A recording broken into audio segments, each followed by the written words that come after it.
Assalamualaikum warahmatullahi wabarakatuh.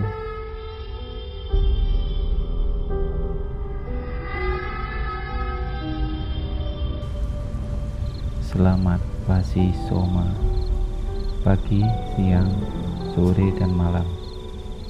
Untuk teman-teman pencinta misteri, jumpa lagi di channel Tri Lestaruan Kisah, channel yang menguak segala kisah yang terjadi di luar batas nalar manusia. Sebelum mendengarkan ceritanya, tolong bantu subscribe dan loncengnya, karena satu dukungan dari kalian semua sangat berharga bagi kemajuan channel ini.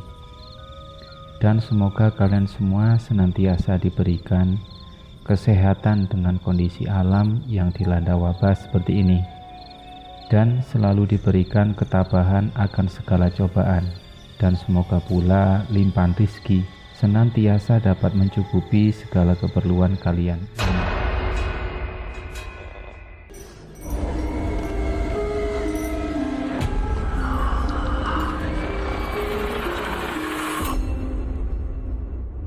Di episode kali ini saya akan bercerita pengalaman saya pribadi sewaktu bekerja di perusahaan di Kota Malang. Kejadian ini terjadi kisaran tahun 2016.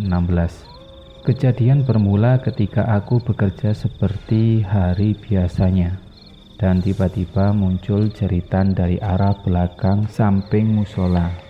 Memang di saat itu saya kira orang yang lagi bercanda dengan temannya. Tapi suara itu tidak kunjung berhenti, dan ada salah satu teman yang lari menghampiri saya dengan suara tersengal-sengal.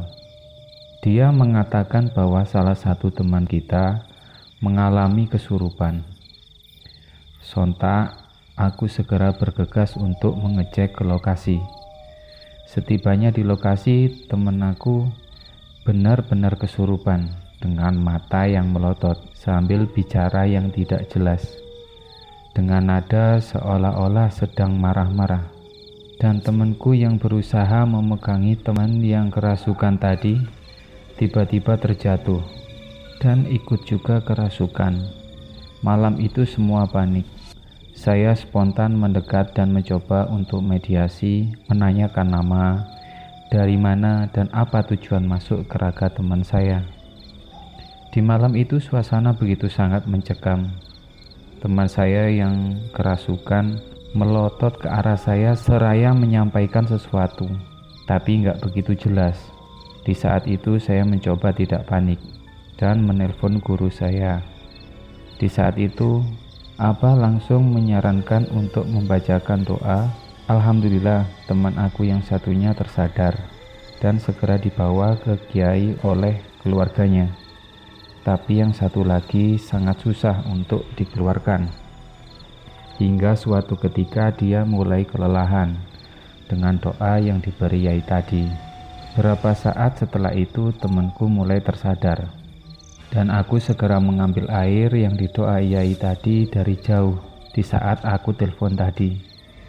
Alhamdulillah situasi kembali normal. Malam semakin larut, kondisi sudah sedikit membaik. Di sisi lain, aku tak terlena dengan temanku yang habis kerasukan ini, karena dari sorot mata dan kondisinya belum 100% pulih. Perkiraanku tidak meleset. Setelah 1 jam siuman, temanku kembali kerasukan lagi. Alhamdulillahnya, yang kedua ini sosok mau mediasi, dan dia mengatakan nama dan menceritakan tentang kenapa dia bisa masuk ke raga temanku. Sebelum dia bercerita, dia meminta permohonan kepada saya supaya aku jangan disakiti atau disiksa dengan bacaan doa-doa tadi. Di saat itu juga saya langsung menyanggupinya, asal bisa diajak untuk kerjasama. Dan dia mulai bercerita nama dan tujuan dia sampai mengikuti teman saya.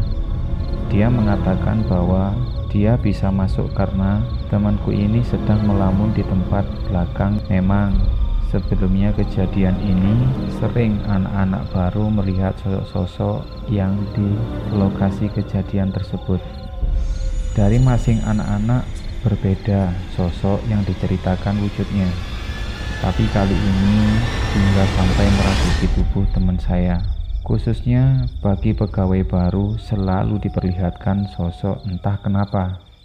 Kadang yang ia lihat menyerupai teman kerjaan, dan sosok itu menurut cerita mereka ketika ditanyai, dia tidak menjawab sepatah kata pun, sambil berjalan menuju ke arah belakang tanpa menoleh.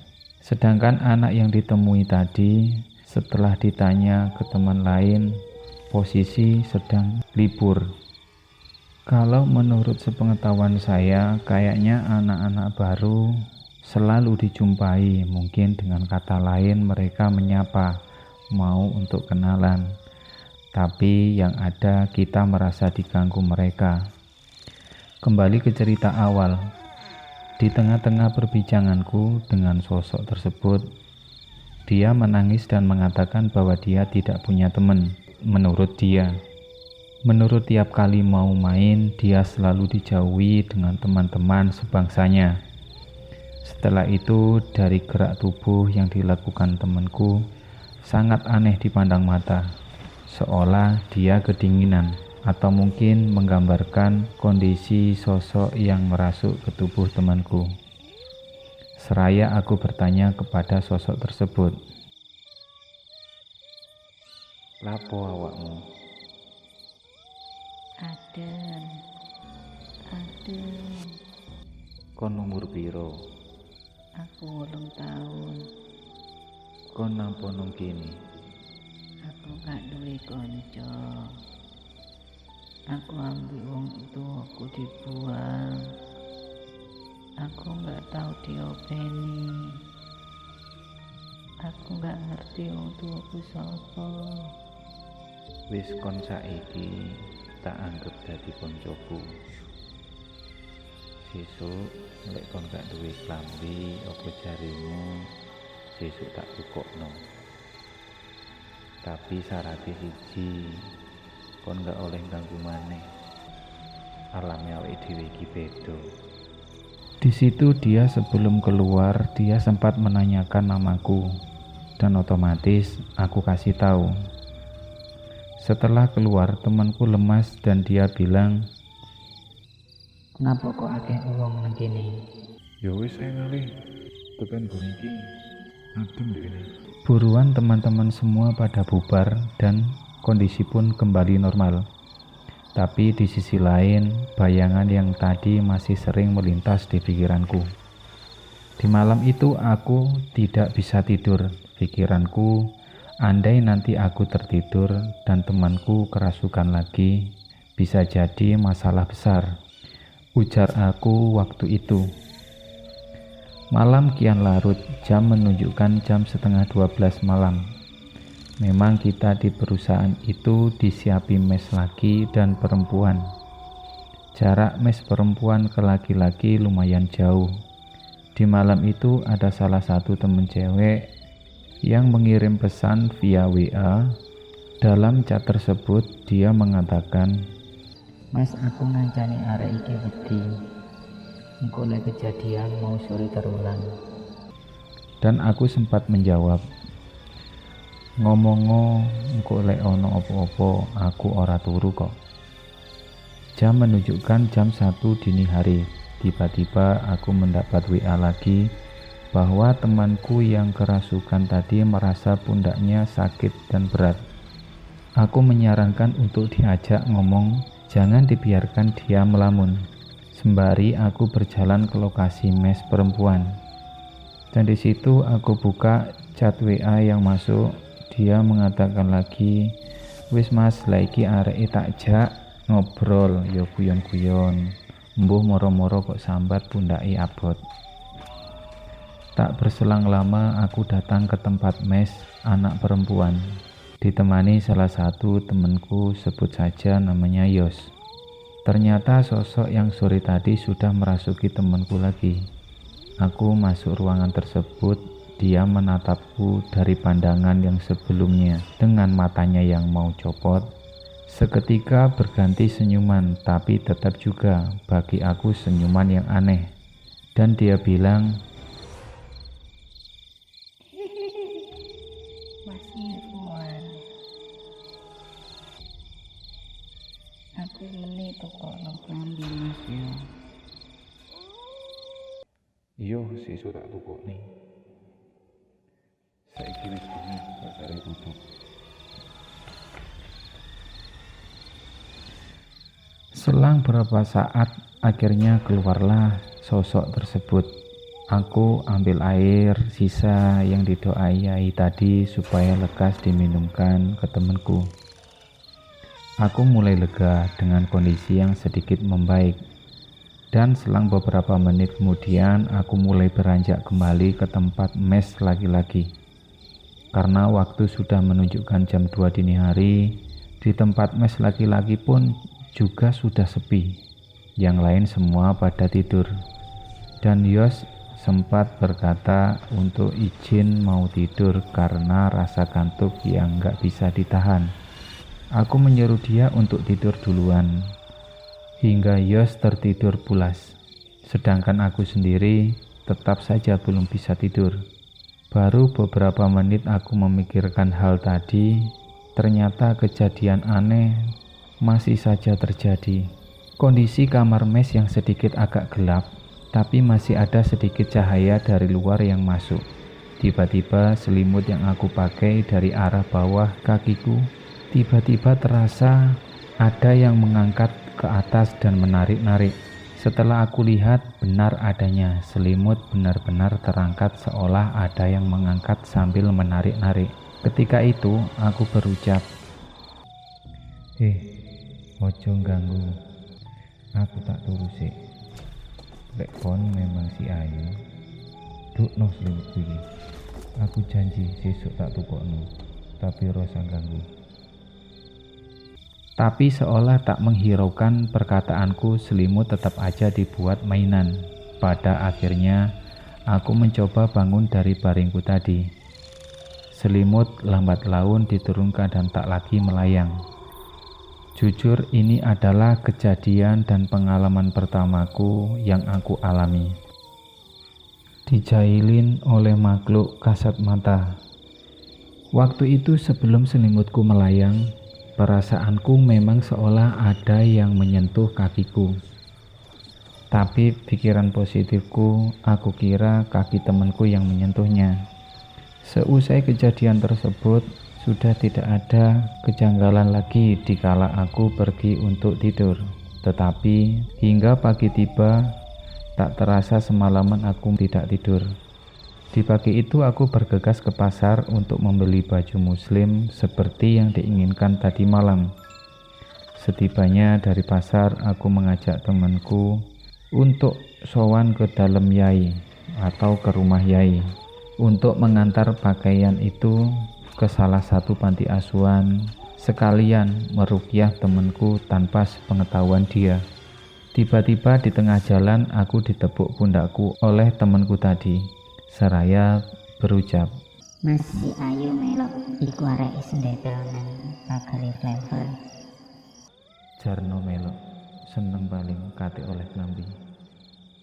Setelah sampai di panti asuhan, tak lupa kita serahkan dan maksud tujuan kita di situ.